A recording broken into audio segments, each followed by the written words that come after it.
Hello, hi there, Cancerians. I do hope that you are well. Welcome to my channel. My name is Bella. Most people know me as Bella the Secret Psychic, and this is your love horoscope for 2018. If you do like what I have to say, do like, do subscribe, do share. If you'd like to join me also on my Facebook page, the links are just down below where I give daily live readings also there, also too. So, Cancerians, as most of you know, I'm a psychic, so I read the energies, I interpret it so that you can navigate it successfully. So what do my guides want to say about your month this month when it comes to your love life? They start by saying here that you are pondering your options. Some of you don't feel completely content. Some of you actually feel like you're repeating a bit of a cycle and that you're completely self-aware about it. So because of that, you feel like something's not working for you. And so the first week as we go into your month, you're just a little bit unhappy, more disappointed is probably the best way to describe it, and it's making you think that you want something new and different. And it's a real deep thinking because it feels very much that you're thinking about whether that's with the person you're with, whether this is about how you date or don't date. You're just thinking because you are noticing a cycle with something to do with your relationships and how they are going successfully or otherwise. And so my guides are pretty much indicating here that in that first week you're trying to figure out what is going to be right for you and what new direction you want to go in, whether that's communicating what your needs with somebody maybe existing, trying a different way of dating, whatever this is. You want something new because you feel like something's not working, that it's not going right. So some of you are feeling quite trapped, and actually for some of you it is not that easy. So you're married or you've got children. It's not an easy thing to untangle yourself off, particularly in that first week if your decision is that you want to move out of that kind of situation. The second week, for those of you who have ties and mortgages, pets, work together, financial responsibilities together, it's in the second week that you might have made your decision in the first week and really thought about it. In the second week you're like, but how do I combat this? I feel quite stuck because of X, Y, and Z, these tangible things, or this financial thing, or this work thing, or this marriage certificate thing, whatever this is. Some of you who are in that situation feel a bit stuck about making that decision. For others, it will be easier because you'll either be going backwards or forwards. You'll be staying or you'll be going, or you'll be doing something different. So for example, if you date on Tinder, you'll be dating, I don't know, somewhere else. You're changing something because you're recognizing cycles that you don't like. It's not working for you. You don't feel happy. You don't feel like there's progress. I think also some of you are deciding about whether you want a relationship at all, whether other aspirations are at the forefront of your mind. So that would be your own career. Perhaps you've made some sacrifices by being in the relationship you're in, whether you've sacrificed because you've been the parent in that connection and sacrificed your own work. Maybe it's because you have sacrificed something financially. Whatever this is to you, you'll make a decision. Now, sometimes that might not mean you split up. It just means that you'll be voicing to the person that you're with that this is the direction you want to go because you want to break a cycle and you want to be happier. And perhaps that would make you happier with them also too. Decisions, dear Cancerians.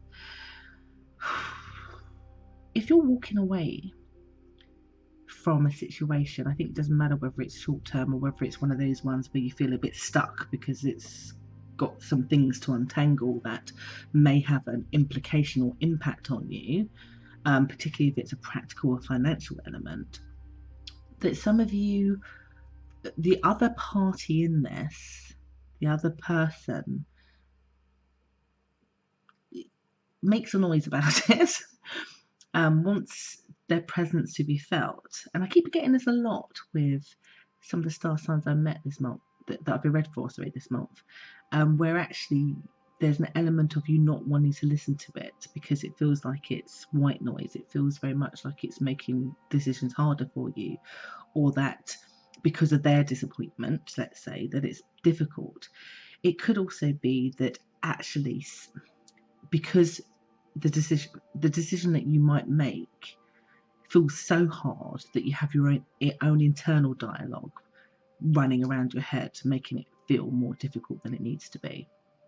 But I do get here, because this reading is very much about thought and making decisions, that in the third week you've made it. There's no changing of minds. Some of you have even taken action. You're doing that very thing that's differently. You're dating differently, for example. You're walking forward. There's a real pull in your energy from your higher self that you want to break a cycle. It's because you've become aware of it. And I feel that there's something very timely about this month, because again, I've noticed this in some other signs, is that this does seem to be the beginning of a cycle for you.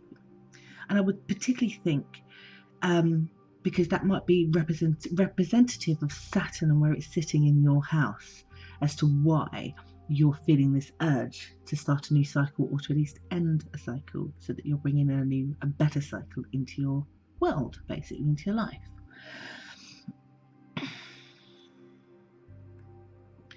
And you will. It's interesting because I just get here that the month doesn't really, even though you're walking and you may take action, you've made that decision, then there's a next stage to it.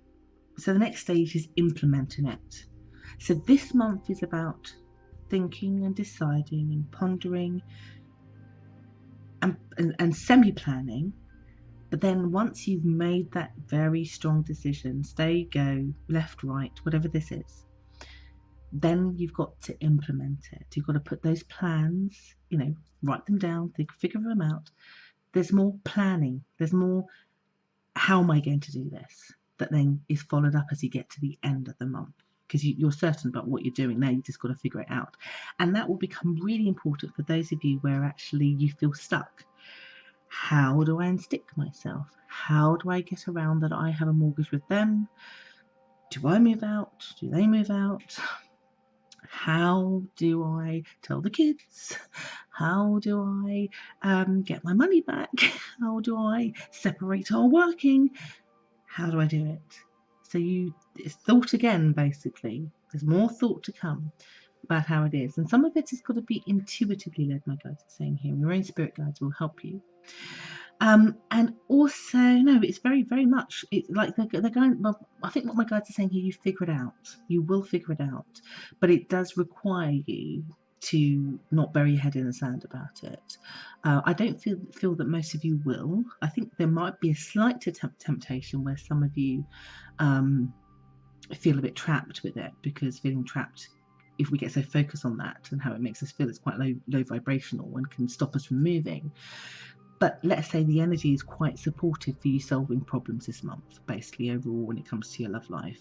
Cancerians, the energy is there to support you very, very much into positive action to get yourself out of what you see as a cycle that is not working for you or no longer works for you, into a much more positive one. So that can't be a bad thing now, can it? So anyway, I do hope that that's been helpful for you today. And that was your reading for November 2018. I will be back next month for the last reading of the year. And I hope that's been helpful. If you'd like to have a private reading again, the links are just down below. And do subscribe as well. Take care, you lovely people. And I will be back again next month. Take care. Bye-bye.